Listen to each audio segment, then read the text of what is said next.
Alyne Hart here. So last week we talked about some of the steps that you need to take to get your book self-published. We talked about editing, we talked about formatting and beta readers, we talked about all kinds of things. So today we are going to go behind the scenes to some of the platforms, and I'm going to show you how to upload your book and what your dashboards are going to look like on certain platforms. For the sake of time, I'm going to keep this short and sweet. This is my calendar for this month. So yeah, things are a little crazy right now. It's a release month for me, and every day I've got tons of stuff going on, tons of things I need to do. We will talk about launching your book, and I'll show you my calendar and kind of how I organize my release month. But yeah, for the sake of time, we're going to keep this short and sweet, so let's flip the camera around, and I'm going to show you what's going on behind the scenes. Okay, and so I'm going to go ahead and apologize if my voice is a little bit muffled. I have the camera turned around and I don't have a microphone or anything, so we're just gonna deal with it this way.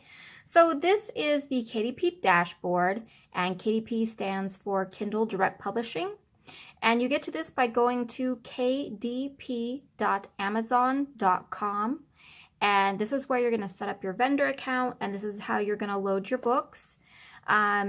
Up here, if you go to bookshelf, that is where you're going to find all the books that you have for sale, and this is where you're going to load new books.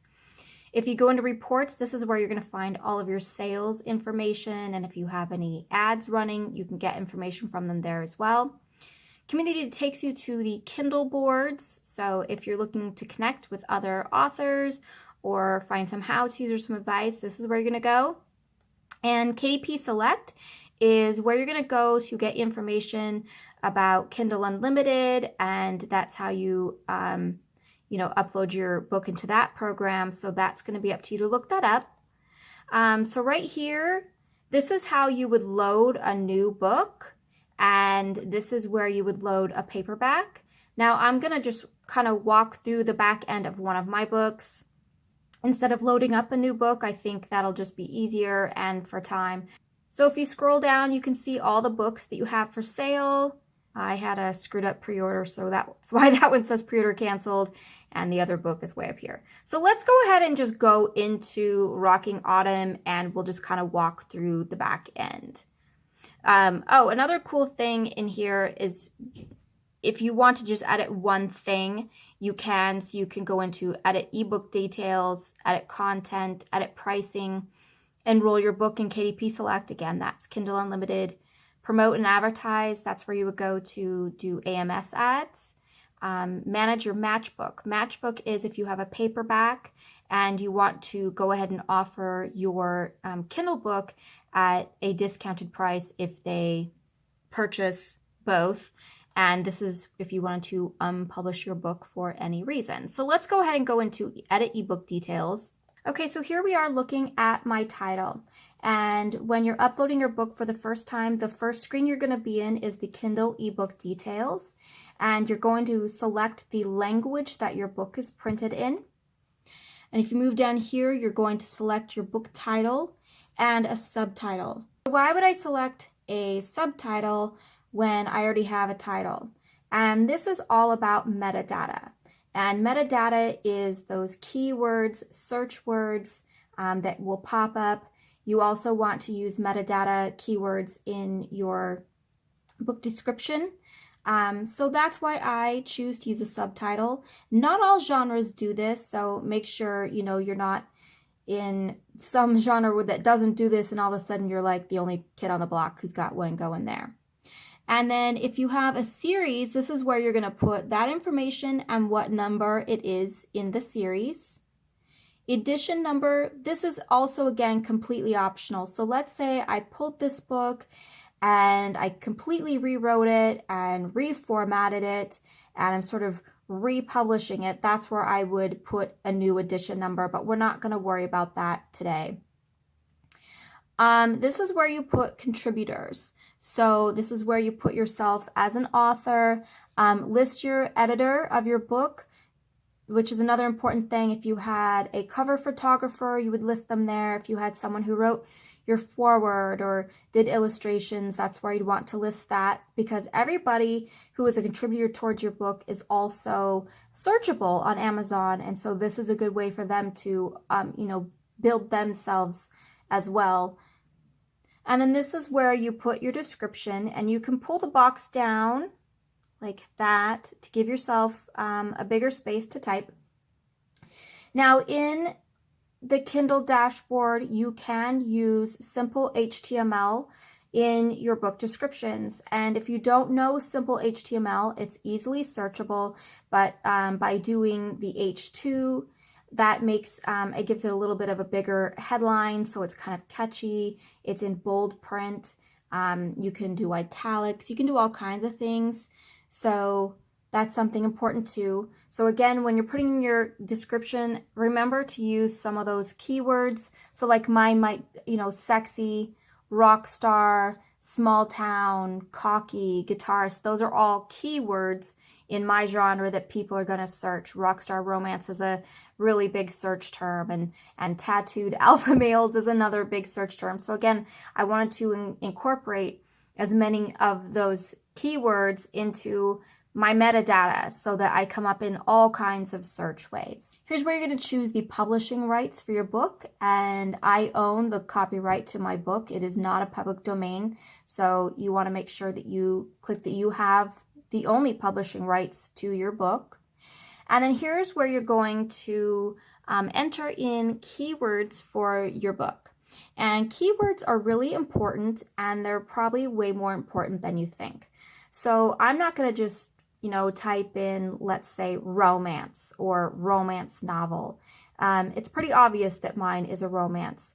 What you want to do is you want to think like an Amazon customer. The best way to think about Amazon is to not think of Amazon as a store. Amazon is a search engine-based shopping platform. That's all it is. And so when you as a customer go in to look for books, you don't just type in romance. You don't just type in science fiction. You don't just type in comedy. You have a keyword string search, and you need to really think a little bit about how a customer would think or how you would think when you're looking for keywords for your book. So, and then sometimes keywords can pop you into smaller niche categories. And here again is where you choose your categories. You need to do some research about your categories and figure out where you fit. Now, by using fiction, romance, general, that doesn't just put me in romance general. It's also going to pop me into new adult romance because I use that as a keyword. So that's going to give me an extra category. Do some research about categories. I don't want to put mine in contemporary romance because that's a very crowded category, and my abilities to rank within that category are not as high, and ranking is all about visibility. And here's where you want to choose age and grade range. Mine does have some sexual content, so I do choose that it is 18 plus. And let's move on because now we've entered all this information. And so now we are going to move on to the content piece of the book. So this is where you upload your manuscript. I have one spelling error, and it's something that I made up. So it's the word jackstum. It hates that word every time I put it in there. But it will tell you if there are some errors that it finds. And so that is a really important thing to look at. So this is where we would upload our ebook manuscript. If we click this button, then we can search on your desktop, and that's where you can find your manuscript and get that uploaded. So this is where you're going to upload your cover, and you would hit upload your cover file, and again it would take you to your desktop where you could search for covers and pop one in there. And if you ever want to change your cover, you would go right in here as well. You can launch the previewer, and this will show you what your book is going to look like on a Kindle. And I think this is really important to see what your book looks like on different Kindles to make sure that you formatted it properly and that it's going to look right, on all devices. And then this is where you would enter your ISBN. Again, it does tell us that it's optional because Kindle ebooks are not required to have an ISBN, and they will give us one themselves. So we're going to go ahead and save and continue, and we're going to move on to pricing, but I'm just going to do it from the top of my dashboard since I'm not actually making any changes here. My book is not enrolled in KDP Select, so that information is not important to me. And then this is the territories where I'm selling my book, and I did choose individual territories. And then this is where you choose your royalty and pricing. And royalty and pricing is really, really important. Anything under $2.99 on Amazon only gets a 35% commission, which is not very much at all. I use it every once in a while if I'm doing a special, but you kind of have to know that you're going to sell a lot of books to be able to make any money at a lower price. I think $1.99 is a really weird price for me as a customer. I don't really buy $1.99 books. I don't really have a reason why. 99 cents to me, I'll use that price to try a new author, or if I know that they're having a sale or they're having a pre-order sale. For me, I'll use that as a price push. For example, I got an international BookBub deal, and for the BookBub deal, I priced my book at 99 cents. I sold over 1,100 books, but at a 35% commission rate, guess how much money I made? Barely enough to pay back the price of my BookBub and my other ads. So use 99 cents carefully and really think about what your goals are. If you want to get a quick sales push and a quick rank boost, yeah, 99 cents is the way to go. For me, making money and being able to pay my bills is more important than a quick rank push. So would I do the BookBub at 99 cents ever again? Absolutely, because I got my book into the hands of 1,100 readers who probably had never heard of me before. But would I do it as an ongoing pricing strategy? Probably not. So another one of my pricing strategies, and I'm not sure a lot of people think of this, it's something that I learned a long time ago and it's something that I've employed, is to really pay attention to your international pricing, especially the UK, and then let's scroll down here, Australia and Canada. And why do I pay attention to those? Well, those are some of my biggest markets outside the US. And a 0.99 price point isn't just appealing to Americans, they're appealing to everybody. And so by having a nice rounded off price point, it just makes it a little more appealing than say 2.92. It has that round appeal to it, and it just makes sense to do that. So everything is priced, we've uploaded our cover in the book, and everything's ready to go. And so when you are done, you're going to hit publish your Kindle ebook, and it's going to save any changes that you made or your upload, and it's done. And congratulations, my book is on sale. All right, so let's look at another dashboard really quick, and this is the one for Kobo. And you get there by going to writinglife.kobobooks.com. And so now we are in the back end of my Kobo account, and I apologize for the weird angle. This tripod for my phone is driving me absolutely insane. So up here we have, this is where you're going to go to my account. I can get my payment information, contact information, terms of service. I can change my language from here. Okay, so dashboard, this is, and it's a little bit backwards from the Amazon one. My dashboard is where I go for all of my sales, so I can see how much I've sold there. Promotions, this is something you have to ask for, but if you email Kobo and say, I would like the promotions tab, they will give you that, and it's pretty cool. We'll look at that another time. Author services is where you can go to, they'll link you up with editors and cover designers, and if you want to do audiobooks that aren't through Amazon, you can do that there. So that's pretty cool. So right now we're just going to look at ebooks. Now this is where you would go to create a new ebook, but I'll just walk you through a book so you can see what that looks like. So let's pick a different one for this one. So we'll go with The Space Between Us. So again, I have my ebook title, and I do have a subtitle. Why? Because of more metadata, because I do not use the word boxer romance in my description anywhere. I want people to know that this is a fighter romance. The series, the volume number, and if I wanted to change my cover, if we went into a blank one, this would be blank right here, and I could upload my cover from here or replace my cover from here if I wanted to. And this is where I put my author name and publisher name. Not gonna lie, I don't know what imprint means. And this is the original publication date. So if I wanted to upload it today and sell it today, I would put today's date. If I wanted to do a pre-order, I would select something in the future, and that's how you would set up a pre-order on Kobo. You select your categories here, and this one they give you 3 choices for categories, which is pretty cool. So I choose romance general, romance contemporary, because they don't have as many choices on here as they do on Amazon, and fiction and literature general, so that I hope that other people can find me. If they're just searching genre fiction, they'll find me that way. The ISBNs, again, you don't need one for ebooks, and I use the free ones because I am publishing on a budget. Don't put anything there, but if I bought one, that's where I would put it. The language of your ebook, and then is this part of public domain? No, because I wrote this book and I own it. So, and then this is where you put your synopsis. And this one, they have, instead of having to use HTML to get bold and italics and that kind of thing, they have it on the dashboard here.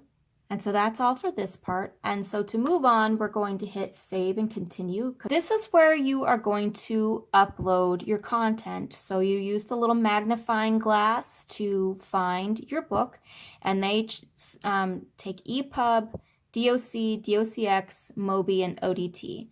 For them, I always use an EPUB. It seems to have fewer issues and problems. The one time with my first book, when I didn't know what I was doing, I did upload the document file, and there was just too many issues with it. It didn't like the way it read. It was, there was formatting issues.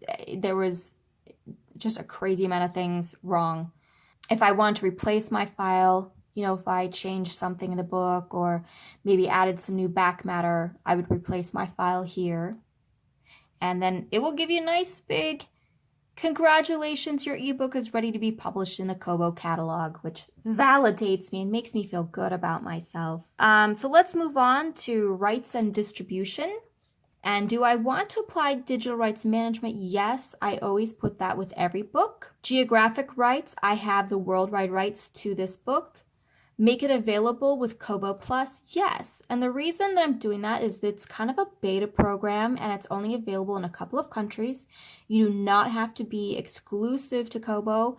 And so the other day I thought, you know what, I'm going to try it out. I'm just going to see how it goes. I actually have absolutely nothing to say about it one way or another because I just enrolled in it a couple of days ago. So we'll see how that goes. So let's go ahead and set the price of our book. I have it chosen at $3.99. My royalty rate is a 70%.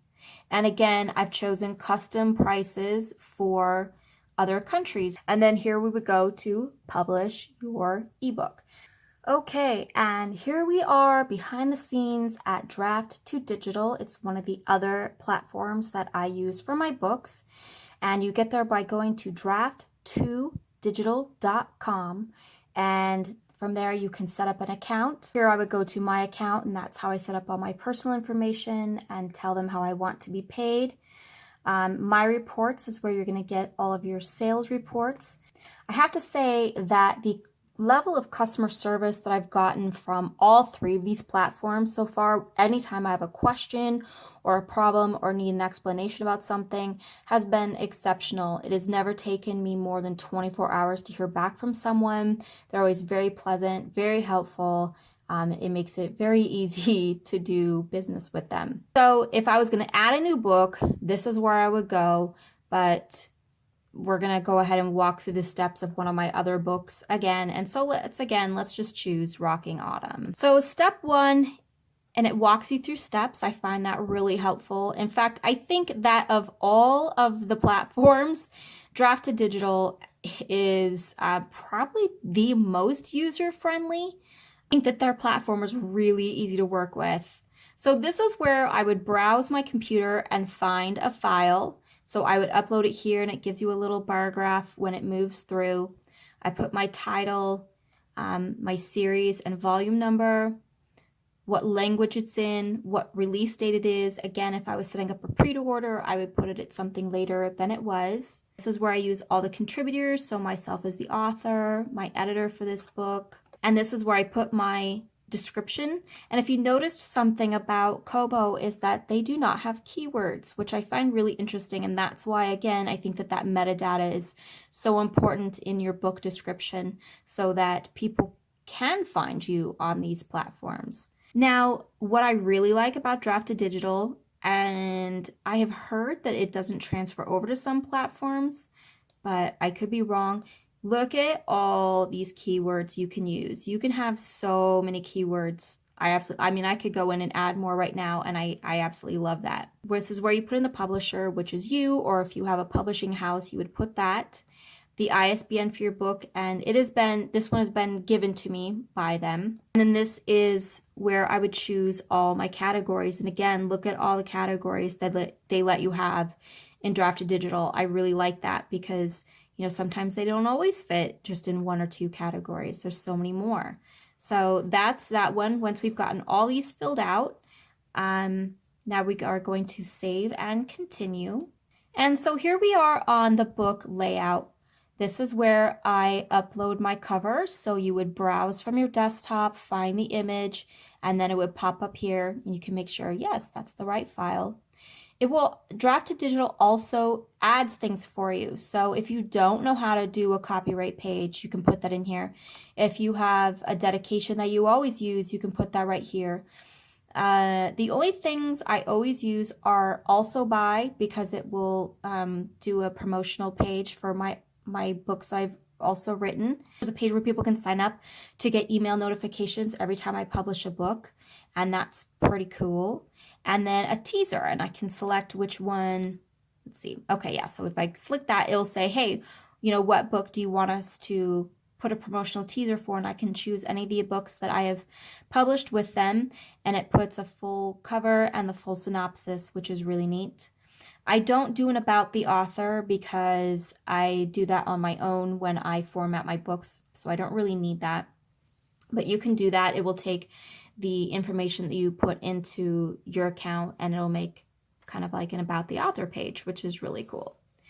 This tells you another thing I really like about, oops, there we go. Another thing I really like about this is it'll tell you your chapter layout. So my chapter layout is also by Alyne Hart, the prologue, chapter 1, 2, 3, 4. And I think that's really helpful so you know that if you have formatted your book correctly and everything's right, and you can see if you have, you know, wonky little errors anywhere. And then you can say, help, these aren't my chapters if it is wrong. But we know this is right, so we're going to go ahead and move on. Let's save and continue. So now this is another thing that I think is pretty cool. You can use Draft2Digital to kind of format your book. If you've already done some of the work in Word, this will just give you a little bit extra. So do you want to enable drop caps, which are kind of fancy? And let's play with some of these. So let's get into one of my chapters. And so let's just look at a few of these. So for this one, I chose modern watercolor because I thought it was really pretty. But this is a romance, so let's see what's available in romance formats. So there's Midnight Oil, which I think is kind of cute. And it puts a little coffee cup there. You can use Subtle Hearts, which I have. I used that one for a little while with one of my books, and I thought it was really pretty. And Sweet Bow. Some of the other ones, just some of the more all-purpose ones. That's pretty basic. The watercolor, I just really liked that. But a lot of these they're really cool. So I'm going to go back to modern watercolor because that's what I wanted. And here you can flip through your book and just make sure, is this how I want my book to look? Is this right? And this one is. So here you could download a Mobi, so you could use this file to upload to Amazon if you wanted to. You could download an EPUB to upload to other places. You could download a PDF. But we're going to go ahead and say that everything in here is okay. We're okay with this. Let's save and continue. Now we are on publishing. And again, chosen the price of my book. This is where I would manage territorial prices. Again, paying attention to Canada, Australia, and the UK. And this is where you choose the stores that you want to use Draft2Digital for. And then I do use it for Overdrive, which is the library publishing, and they do suggest that you price a lot higher than your actual published book. So if I were to hit apply these changes, which I haven't made any changes, but let's just go ahead and press it, because this is what you'd be doing if you were uploading your book and you were done. So you would say, I am the original creator of this content. And then you're going to say, I confirm that I have all the rights necessary to make these changes and that I can publish the book through your company. And then we're going to say, publish my book. It's going to submit. And then after you submit it, all the places that you have uploaded it to, you will get emails one by one saying, hey, we made all the changes. Your book is available here. And you'll get another email, your book is available here. So you always know when those changes have been made. So success, congratulations, Rocking Autumn has been submitted to the digital publishers you selected. So I hope that this was really helpful, and I hope that this helps you through the back end of at least a few of the platforms. Once you get the hang of them, they're really easy. I think it's just that first book that's a little confusing and daunting, but I promise you it's a lot easier than it sounds. Okay, so I hope that you found all of that helpful. I promise it's not as intimidating as it looks. Once you get through your first book, you're going to be flying through it like a pro. And if you have any questions, go ahead and pop them in the comments below. I'm always open to helping anybody out. So next week, we're going to start on a writing craft series. I'll be focusing a lot on romance, but you can also take the things and put them towards other kinds of genres. But I really want to kind of be the voice of romance on YouTube and, talk about that writing craft because it is a little bit different from other storytelling genres. So until next week, please give me a big thumbs up. Go ahead and hit that subscribe button, and I will see you guys next time.